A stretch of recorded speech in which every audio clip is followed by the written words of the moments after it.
Here in Washington, D.C., as we move closer to this safe harbor deadline. But what does it mean? What does it matter? Does it mean anything at all?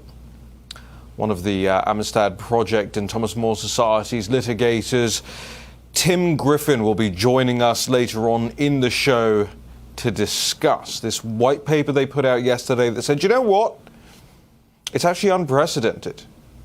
We don't know where this goes if we continue to prosecute the steal, the fraud, the statistical anomalies, the nonsense that went on at this election, this past election, last November the 3rd. Then who knows?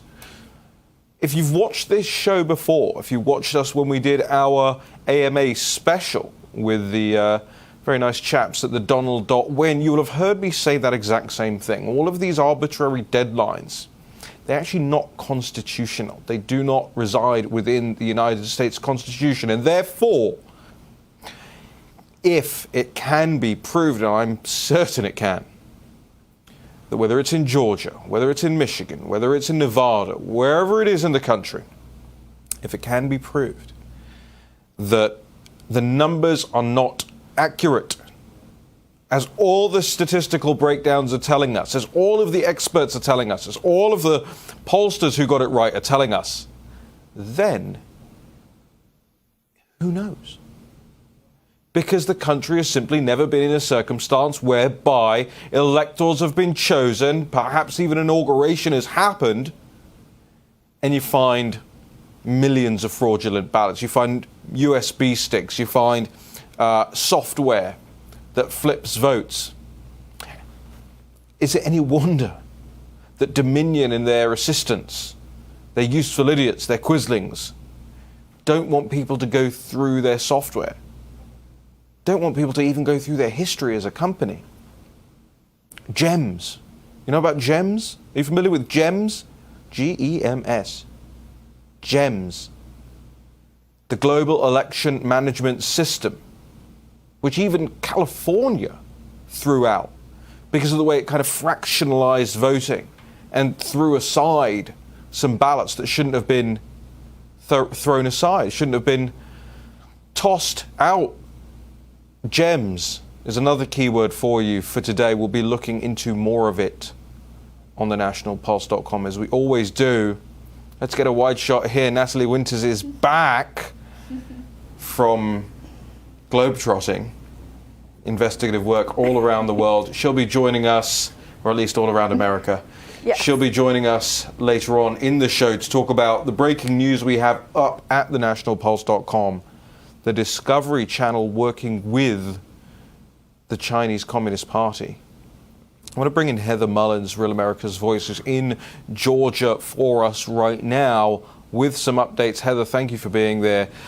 Give us some latest breaking news on the ground there, please, Heather. Well, the latest breaking news, Raheem, was that the Georgia Secretary of State, Brad Raffensperger, was here this morning giving a press conference, and he said that they do plan on moving forward in certifying the election results here in Georgia. Now, this, for me, is mind-blowing because we just heard at the Georgia Senate Oversight Committee this past Thursday tons of testimony from witnesses saying things like ballots were going missing, saying that they went in to vote, but they were told somebody already voted in their name, saying that they had warehouses full of ballots left completely unsecured, and even counters saying that some ballots they came across looked like they'd been printed. So these are all the things that we just heard, in addition to seeing that video that came from State Farm Arena showing people scanning in ballots all the way up until 1 o'clock in the morning. Now, Gabriel Sterling, he's the Votum system manager for the Secretary of State's office, came out less than 24 hours after the 14-hour video was released, saying that there was no wrongdoing, observers were never told to go home.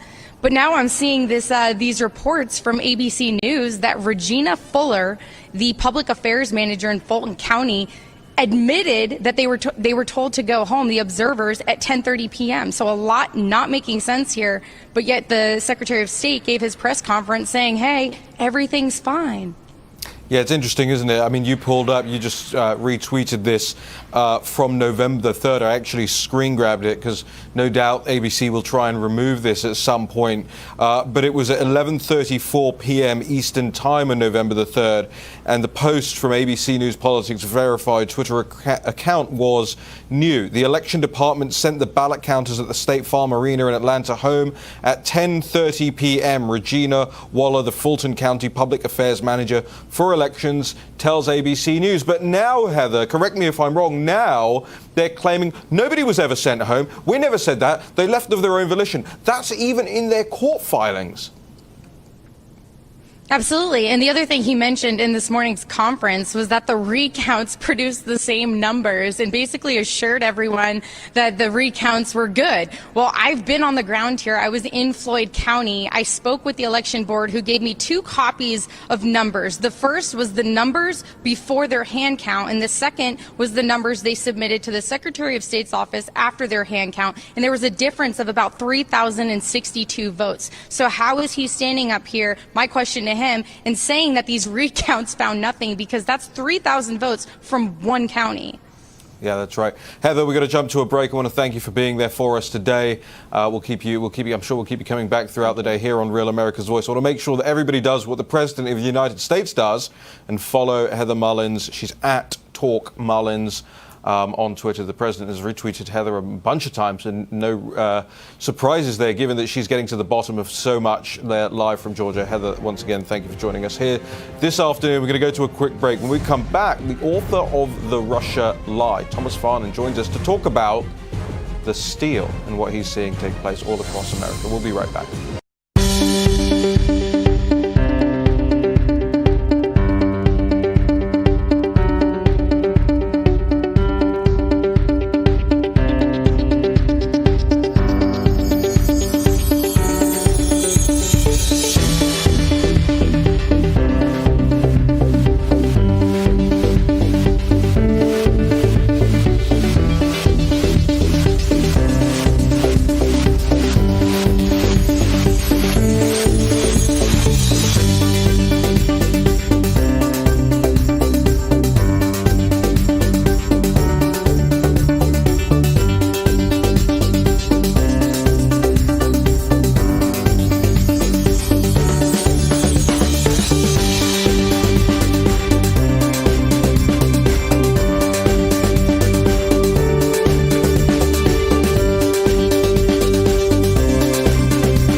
Who watches the watchers? We do. And you do, actually. If you think about the response to all of what's taken place all across the country, whether it's election related, whether it's Chinese Communist Party related, all of it.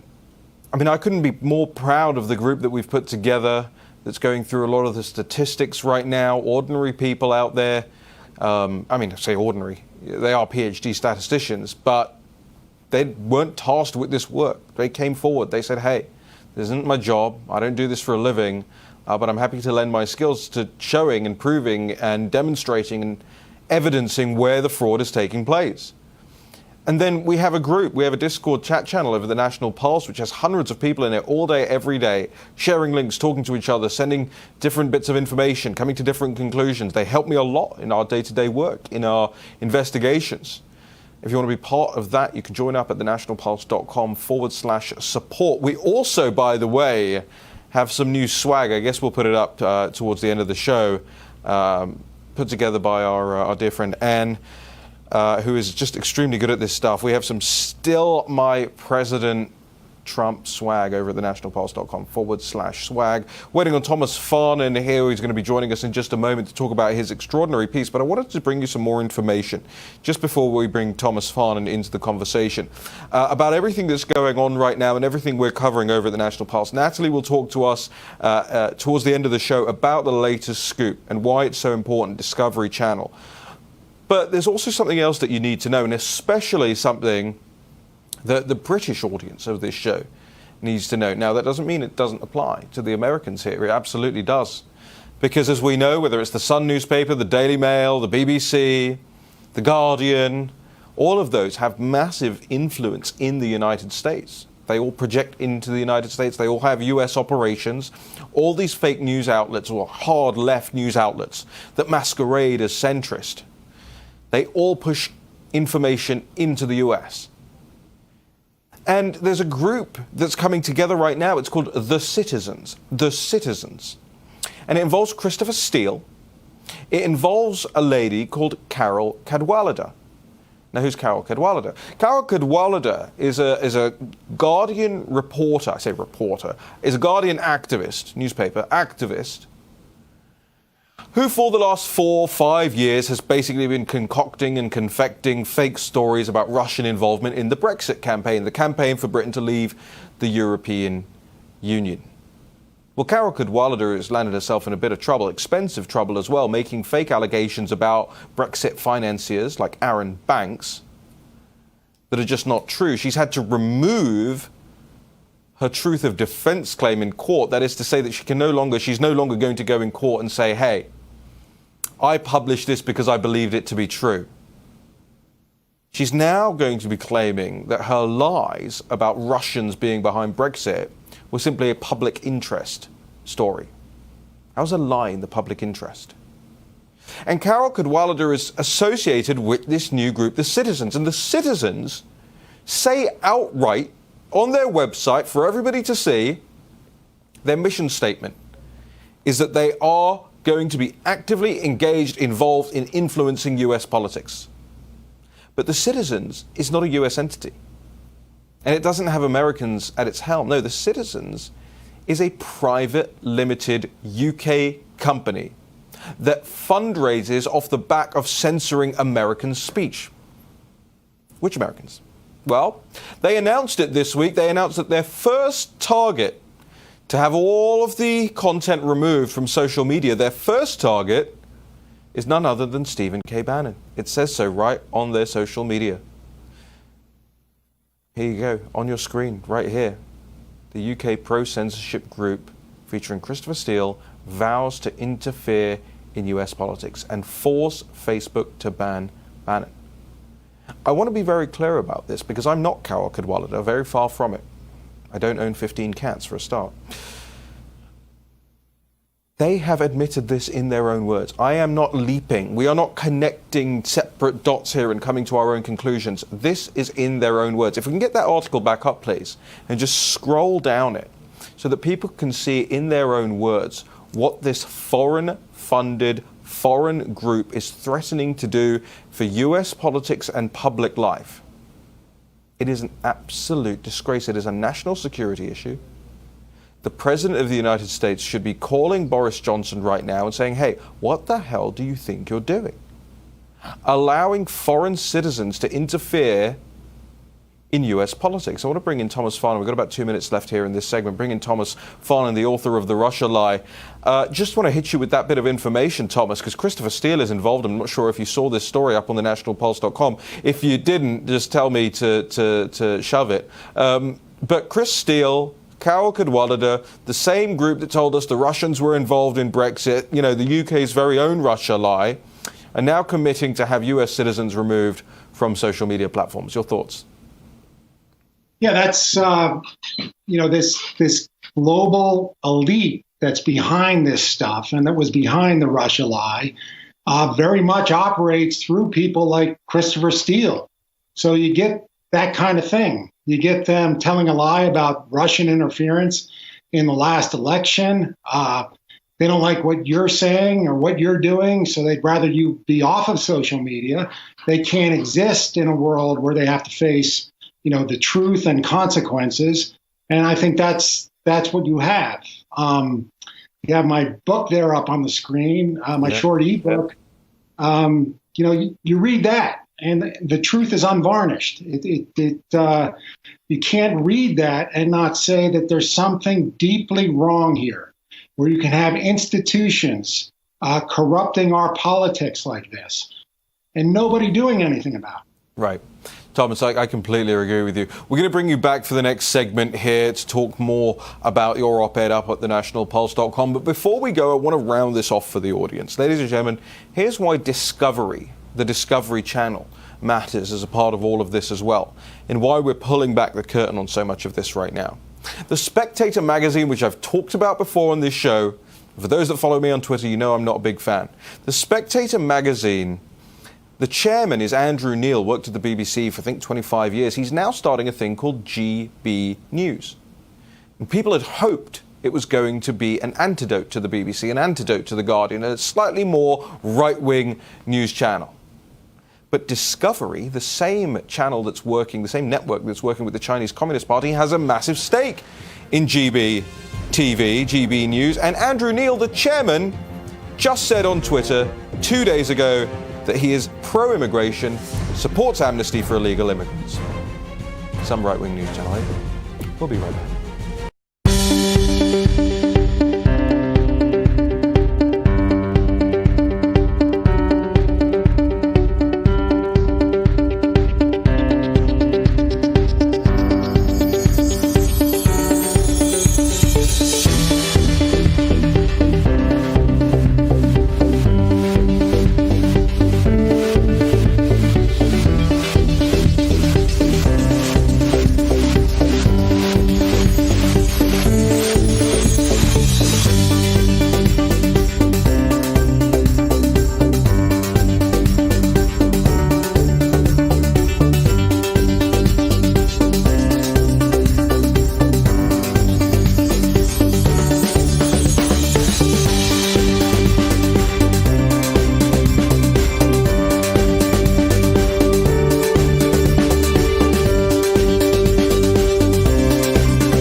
All right, welcome back to the National Pulse. Straight back to it with Thomas Farnan, the author of The Russia Lie. You can get that for just $5, and I highly recommend it at therussialie.com. It's published in conjunction with the National Pulse. I personally went through it, and it didn't need much editing, Tom, but I'll say I edited it as well, just to take some of the credit for your awesome work walking people through what exactly took place in 2016 and beyond, with all of the investigations and all of that. Everything that you need to know is in therussialie.com. But Thomas, for you, that made it all the more important to be studying what's taken place at this last election. You know, you can't understand the finesse, the Steele, unless you understand, you know, what Christopher Steele and all of the people around him and who directed him did in 2016. So my question to you is, you're out there in the real country, not here in Washington, D.C. like us. What is your sense of what's going on out there? I think there's a disappointment that there was not a consequence to the attempt to steal the 2016 election. By the time, by a year ago, we pretty much knew everything that had happened. They had manufactured Russian interference. They had manufactured Russia collusion. Hillary Clinton had used those canards in her campaign to try to defeat Trump. Trump wins anyway. They undertake an investigation with no basis. They put people in jail. They get a FISA warrant on Carter Page with no basis. And there should have been a great deal of consequence for that.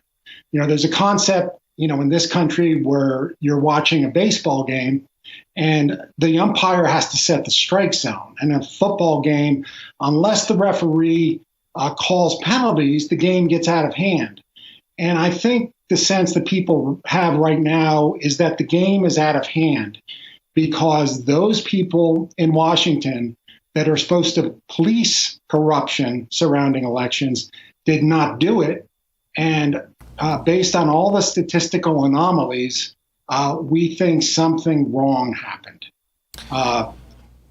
Now, Thomas, your article is up on the National Post. It did incredibly well yesterday. We put it up. It's very well written. I rarely do this after one of our authors publishes with us, but I even reached out to you to say, wow, this is just incredibly well put together and succinct and but also detailed at the same time.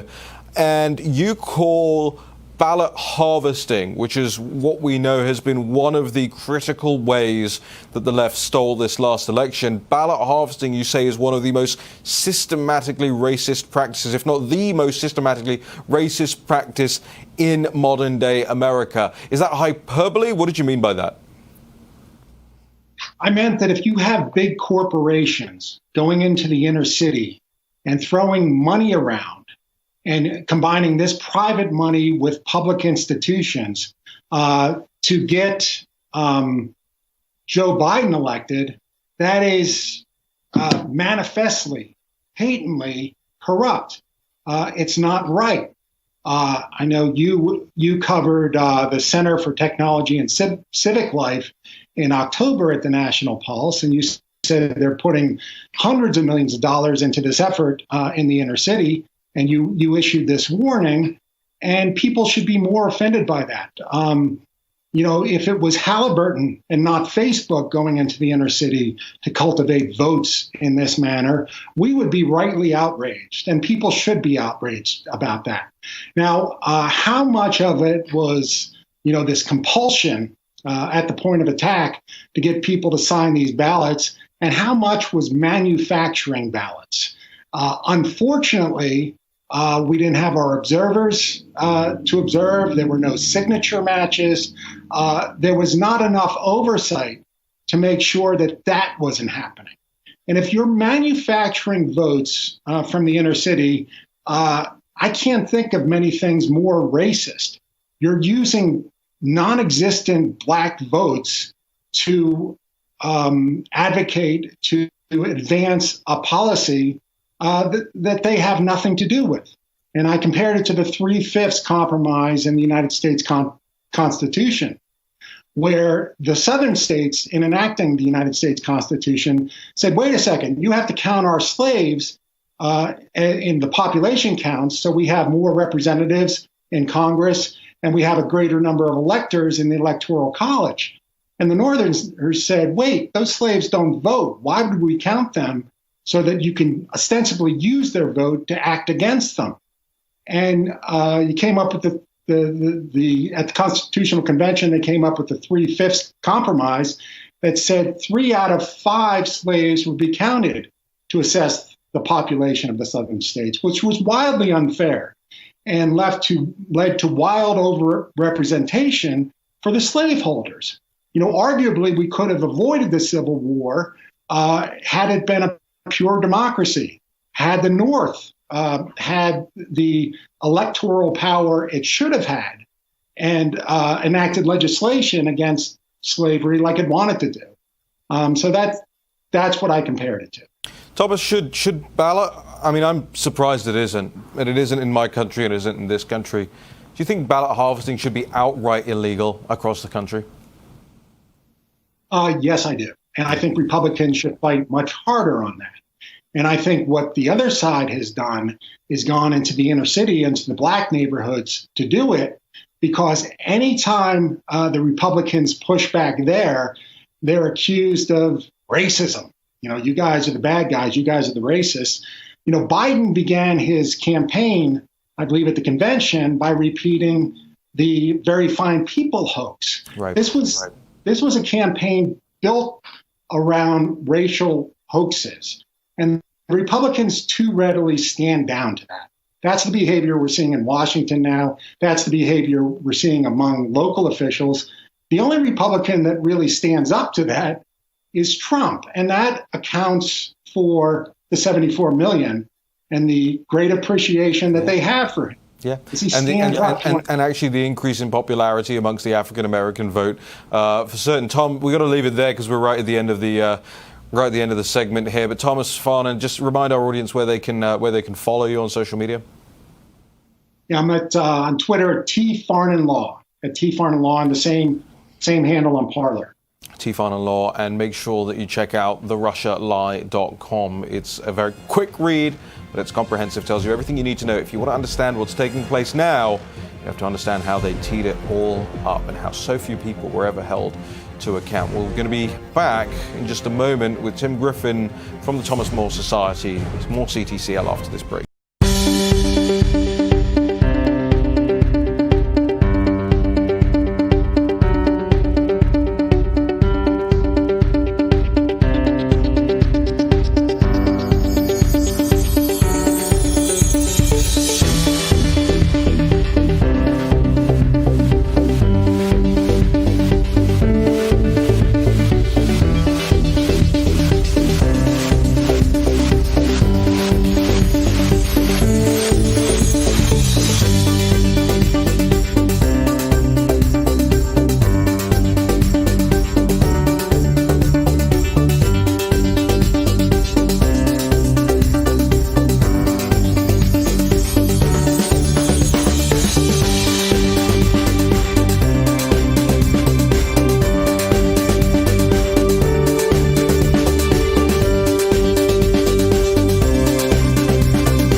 Welcome back to the National Pulse here on Real America's Voice. I want to make sure that you're all downloading the Real America's Voice apps. I personally have one on my Apple TV. Helps me watch every single show. You get the best clips from every single show. You can follow along, get all the breakdown of everything that's taking place here on a real news network. Isn't that just something of a rarity nowadays? I want to thank all of our staff and producers for working around the clock to help make Real America's voice work. I know it's especially taxing during an election, and doubly when the election period drags on into the holiday period and beyond.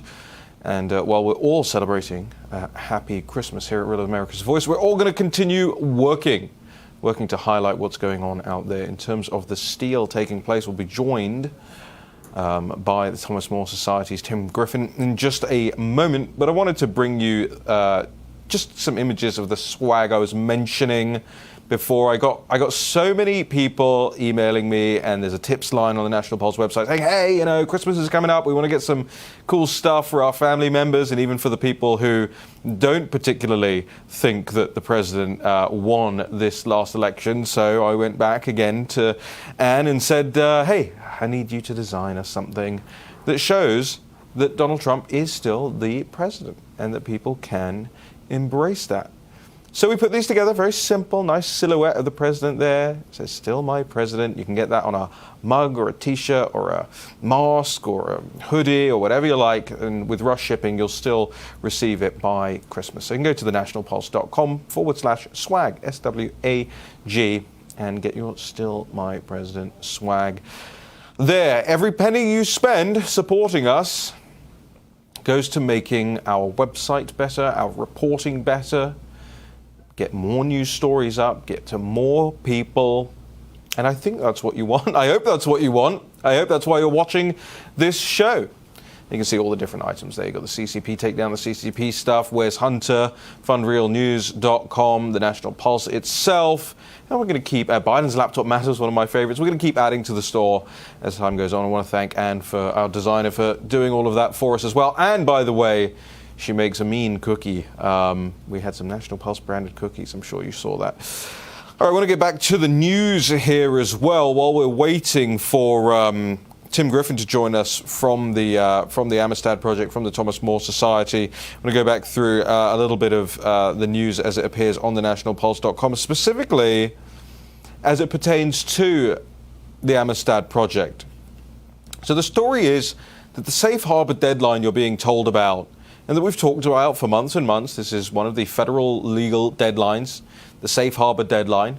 You can see it on your screen there, and other the breaking stories that we put up over the course of the last couple of days. The safe harbor deadline for electors is not constitutional and does not apply to disputed states. That is in the words of the Amistad Project themselves, the election fraud watchdog that we've had on this show since October, as Thomas Farnan noted in that last segment there. And they actually put out a white paper which goes through all of this. Now, I think and I hope that you will all find it important as citizens of the United States to go through this and understand what the arguments are. It's 7 pages, very short, very easy to read, all cited. Everything's there in black and white for you to understand. So if you go, and you can see it scrolling on your screens now, the team does such a good job of bringing things up when we talk about them here on the show. You go to thenationalpulse.com, you can read through that white paper yourselves. This is put together by legal experts. And even if you just want to check out the executive summary of this to understand exactly what the basis of their argument is, it's an incredibly important document, and it will help you push back, whether you're arguing with people in real life, whether you're actually active on the ground somewhere and helping stop this steal, whether it's with your family members and your friends, whether it's on Twitter and social media, whatever it is. It will help you push back against the arguments that we're inevitably going to hear over the next 24 hours, which is that this is over. The deadline has passed. Safe harbor has been reached. But there is no constitutional requirement that makes safe harbor a thing. Yes, it's federal law, sure. But when fraud is involved, the Constitution of the United States trumps anything else. And we're going to be talking with Tim Griffin and the team in just a moment here on the National Pulse. I want to take you now to some of the other breaking stories that we've had up. And I want to point this out to you. Can we get a homepage of the National Pulse up, guys? All right. So you see right beneath the first sort of third of the site there, 2/3 of the site there, you've got this breaking section. A lot of people don't know. You can actually click breaking in that little thing, and it will take you to all of the latest breaking stories. So if we can click breaking, see where it says breaking right under read more, let's click breaking, and you can see it will take you to all of the, what these are are shorter stories, buried leads, and things that people need to know that Natalie Winters goes through, and she aggregates important information in that breaking section. So whether it's the Democrat Senate chair last year saying there is not one reason to buy Dominion systems, quote, reeks of corruption, and nobody else will talk about this. Well, we've got that up. We've got that up at the National Pulse. If it's the Michigan lieutenant governor attending Chinese Communist Party conferences, which nobody else will talk about, we've got that up there. Whether it's Black Lives Matter registering as a political party in the United Kingdom, well, we've got that up. And it's a whole host of stories, all cited, all with facts, all with statistics, all with data, all with links that don't warrant 1,000 words being written about them, but maybe 100, 200, and then a link back to the source. Then I want you all to know out there that we also have your back on that. So make sure you're checking out the breaking section. I want to bring on, just before we go to a break, I want to bring on Tim Griffin here from the Thomas More Society, who's joining us down the line. Tim, thank you so much for joining us. Hey, thanks for having me. Hey, so we've got to go to a break in just 60 seconds, so summarize very quickly. What are we talking about here in terms of the safe harbor deadline? Because I was told that's it, game over. Yeah, it's coming up tomorrow. So right now, the courts need to act to protect people's rights. If the deadline's not moved back by tomorrow, it's going to make it hard for these different state lawsuits to be heard. And remember, these aren't just lawsuits; these are real people with real concerns in real courts, and they have due process rights to be heard. So that's what's going to be happening in the next 24 to 48 hours. All right, just hang around. We're going to go to a quick break. We'll bring you back, Tim, special counsel with the Amistad Project and Thomas More Society. This is the National Pulse. Got Natalie Winters still going to be walking us through the Discovery Channel working with the Chinese Communist Party. A big breaking news story over at thenationalpulse.com. I want to thank all of you, ladies and gentlemen, who are going over there, making last month the biggest ever traffic month for thenationalpulse.com. So pleased that you've got it favorited in your browser and that you're sharing the stories. We'll be back with Tim Griffin after this short break.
Okay, welcome back. Tim Griffin of the Thomas More Society and Amistad Project joins us.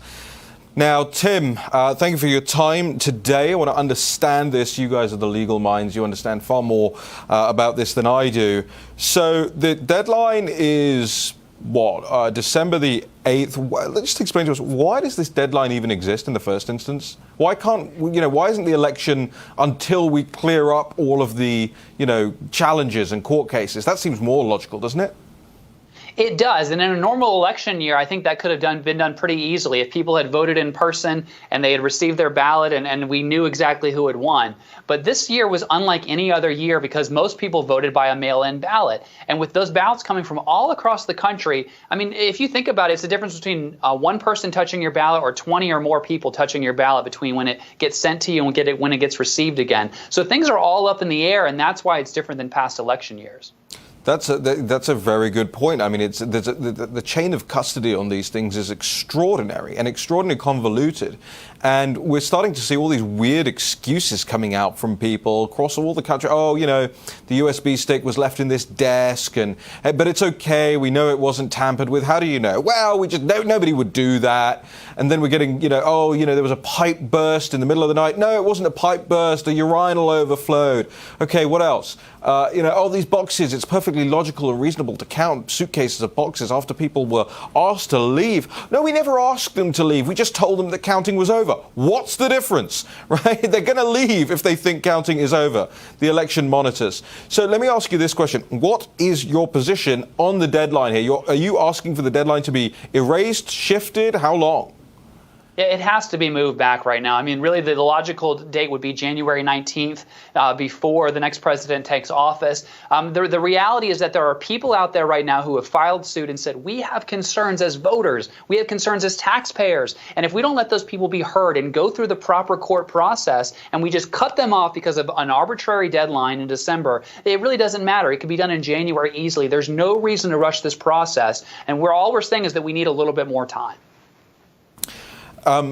Is that just for this election, or is that in perpetuity? What would you like to see? Yeah, I think normally in the legal lingo, we call it an as-applied challenge. We're not saying it's unconstitutional every year, but this year, under these circumstances, when you're disenfranchising these voters who have filed suit, as applied, this deadline of December 8th and December 14th for the Electoral College is unconstitutional. What we need to do is move it back to January and give these voters a fair hearing. So what is the argument here? And again, forgive me for being sort of a layman in these terms. What is the argument here behind this deadline not being constitutional? Where did this deadline even come from? So it's just by statute. It's a congressional statute, and I believed it was passed in the 1940s. So this was a long time ago, right? You and me are talking live by video camera right now, where we can actually fly people to D.C. or we can fly people, the Electoral College, to meet. There's so many different ways to meet right now, and we can do it so quickly. When this statute was passed, it was a much different time, right? So it made sense that you had to spread things out far in advance. You would want these decisions to be made in December because it would take until January for all those decisions to come down. So it makes sense the way they passed it, but this is a different time and a different age, and we have different requirements right now. How optimistic are you, Tim, about getting this, about your filing, about getting the deadline moved? And how does that process, who would be the arbiter of that? Well, I think it needs to get filed in the District Court of Washington, D.C. first, and you hope that a judge will rule with you. I mean, we're not ruling on behalf of lawyers. We're saying voters are asking that you rule for them so that they can still have time to get this done. And honestly, it doesn't matter who wins the presidency as long as the voters are heard and this is all fairly done. I think the American people will support whoever wins the presidency, but it has to be clear, and these lawsuits have to be cleared up prior. This was one of the key points made by, the Transition Integrity Project and the book, The Ballot Battles book that they base so much of their research on, was that, hey, people should not and cannot in the 21st century be disenfranchised in any way. And now you have the left saying, no, full speed ahead. We must lock in these electors. Look, I get it. It's politicking. We're not surprised at any of that. But their own arguments are against them now, Tim, aren't they? Absolutely. And our whole thing is let's no matter if they're a Republican voter or a Democrat voter, let's give them time to be heard in court. And I think I was a trial attorney for years. If people are heard, even if they don't win, they feel like at least they were heard and at least their arguments were considered and we can move forward together. But without that, it makes it very difficult to move forward. Yeah. Tim, just remind the audience, where can they get more from you guys? Where can they follow you? Where can they donate to your work? Where can they read this white paper? So we've got it posted up at our got-freedom.org website, and that's where they can find more about the Amistad Project and the Got Freedom Project. Really grateful for your time. Tim Griffin, the Amistad Project and the Thomas More Society. Thanks for joining us here today. Thank you.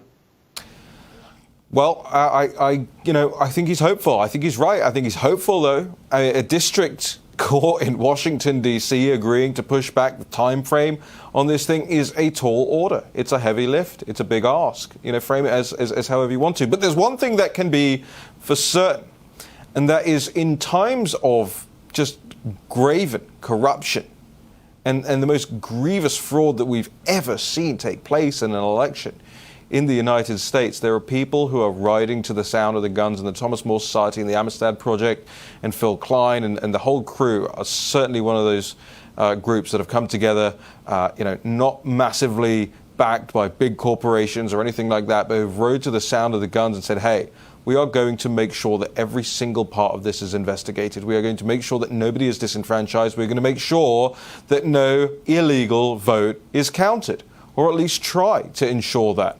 And I think everybody who's a part of all of that needs the greatest clap, applause, credit for being involved with that. When we come back from the next break, I'm going to talk to you about something that we're increasingly going to have to start looking at as the courts and as so many people out there are reminding us on a day-to-day basis that without justice, without real application of the law here, then Joe Biden will march into the Oval Office on January the 20th. If the Constitution is tossed aside and fraud is allowed to dictate this last election, you have to have a contingency plan. And the contingency plan comes on doing accurate reporting around Joe Biden, around his cronies, around the big corporates that have backed him, around the editorial positions that have carried the fraud through almost to the Oval Office.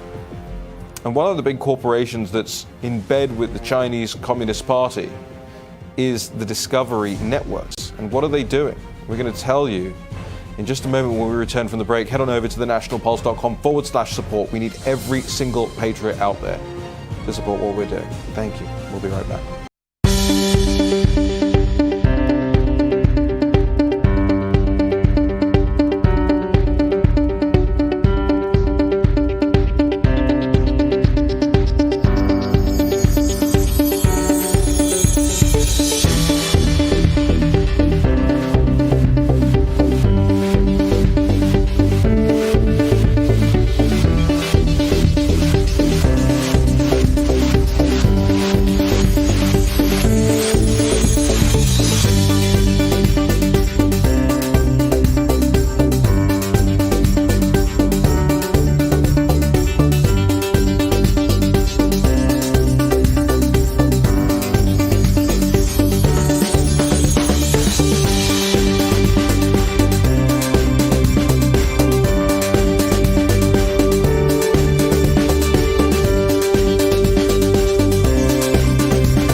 Okay, welcome back to the National Pulse. I've just been advised in the break that I am required to purchase Natalie Winters a Christmas present. Is that true? Yes. Why is that? Why am I got you a great one. I got some cookies. You want some cookies? No, you got some I think I National want Pulse stuff cookies? from the National Pulse online store. Now that I can do. That we can do. You can get you a Still My President mask. Yeah, I'll get you a discount code for Christmas. Okay. How about that? All right, now, so you've got a big breaking story up here right now, and we even asked you before we went to air, hey, is this an exclusive for us? And you said, yes, nobody has picked up on this. How does nobody pick up on this? The Discovery Channel, big network, huge network, not just working with the Chinese Communist Party, but they use the phrase under the instruction and supervision in their own press releases about this. So tell us more. So that quote is a direct lift from the Chinese Communist Party government in Hunan province, where they put out a local news press release on this show, which is called The Day I Ran China. It was recently renewed for a second season, and they feature young entrepreneurs from all over the world. They come to China, they come to different provinces, and basically it's straight up propaganda to show how China is developing.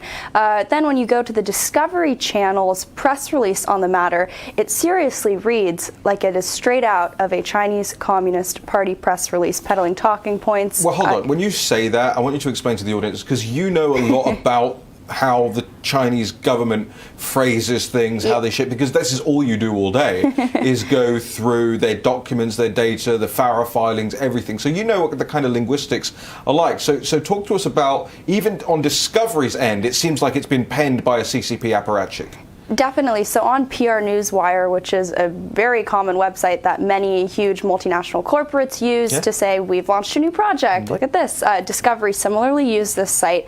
They, in their release, they not only effectively commemorate the 70th anniversary of the founding of the People's Republic of China, but they go on to say, quote, in the past several years, China's science and technology, alongside its culture and economy, have gone through stages of tremendous development and witnessed massive changes, bringing about great changes in the country's industries and jobs. So not only is that pretty much a blatant lie, only members of the Chinese Communist Party have experienced this economic growth, while your average Chinese citizen has really seen their own earnings go way down. Right. But they're praising their development as something that is applying monolithically to every Chinese citizen, which is a really strong talking point that the Chinese Communist Party uses. You see this in documents coming out of their National People's Congress, any speech by Xi, and frankly, you even see this diction that is really similar to what the Chinese Communist Party uses in the theme of their second season, which is none other than, quote, exploring the development of a new socialist countryside to the world. Again, it's the fact that they're explaining a socialist countryside developing to the world might stand out to many people, but that's really a slogan that the Chinese Communist Party uses, talking about how they're creating a new form of socialism, which runs similar to their use of the term opening up. But it's really astonishing, and what's also really concerning. How is this even allowed, is my question. Well, speaking of how this is allowed, something that's not allowed is the United States, our federal agencies, using a company called DJI drones, using their, whether it's vehicles or drones that fly in the sky, to monitor and surveil America and its citizens. Nonetheless, this Discovery program features several segments where they have the entrepreneurs who are participating in the show visiting DJI factories. Right. Wasn't this one of the first stories you ever did at the National Pulse, was about the DJI drones? I didn't write it. Okay. I helped edit it, I think, but no, we've been covering that for some time. If the viewers remember, they actually gifted very suspicious gift to police departments, and these police departments, I believe it was in Florida, and they used them. But since then, there's really been a large push on behalf of lawmakers to cancel contracts with DJI drones, because I believe it was in 2016, a company spokesman in a press conference said that they would quote, comply with requests from the Chinese Communist Party with regards to handing over data if they deem it necessary. That's right.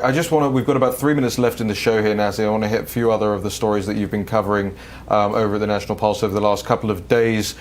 Specifically, Fareed Zakaria and Biden advisors attending this pro-CCP conference. Can you tell us more? Sure. So this conference, which we had previously covered, I realized through the links to the Transition Integrity Project through Nicholas Berggruen, who runs the Berggruen Institute, which one of those the co-founder of that project serves as a high-level position, executive, some form at that group. But this conference, I believe it's been going on for over 6 years. Every year they've gotten a very, very positive letter from none other than Xi Jinping praising the conference. Sometimes he even attends the conference and speaks at it, obviously not this year due to coronavirus, but nonetheless this year attendees included Fareed Zakaria, who we've also highlighted as serving as a fellow at a Chinese Communist Party funded Marxist journalism school, but he attended... Just slow down there, because you're reeling things off like in a way that it's just totally normal. But the audience will be, and we get a growing audience, day upon day more people tune into the show and listen. So for the audience who's never encountered what you've just said before, Fareed Zakaria, CNN anchor, does what? Yes, so at the Tsinghua University School of Global Business Journalism, it's a mouthful, I'm aware, they have a program where they effectively train the next generation of leaders, of writers for the whole media landscape in China, whether that's China Global Television Network, China Daily, and these are all outlets that have been designated by our own government as foreign propaganda missions, effectively. All they do is peddle narratives from the Chinese Communist Party. This school in particular, if you read the dean's letter, he describes it outright as a, quote, Marxist journalism school where their sole purpose is to peddle content that's, quote, in line with the Chinese Communist Party. And I believe a former Facebook vice president also served as a fellow there, but also Fareed Zakaria served as a visiting lecturer or a visiting fellow, one of those positions at this school. And that's really just the tip of the iceberg with his involvement with the Chinese Communist Party. It's absolutely unreal. And we'll have to hit this again tomorrow, but just finally, I wanted to make the audience aware of, last week I told you to cover this story about or asked you rather, to cover the story of the Smartmatic chairman, Soros linked. And just a few days later, what happens? He was promoted to president within the Open Society Foundation. The big Soros group. So Smartmatic, the Dominion, whole thing going on there, and suddenly Lord Malloch Brown, who everybody says, oh, conspiracy theory, it's a conspiracy theory. He's not responsible for any of this stuff. He's not involved with Soros. Dominion, Smartmatic, totally separate. No. And you know it, why? He just got promoted yesterday to the president of the Open Society Foundations. That's Soros's big org. See you again tomorrow at 3 p.m.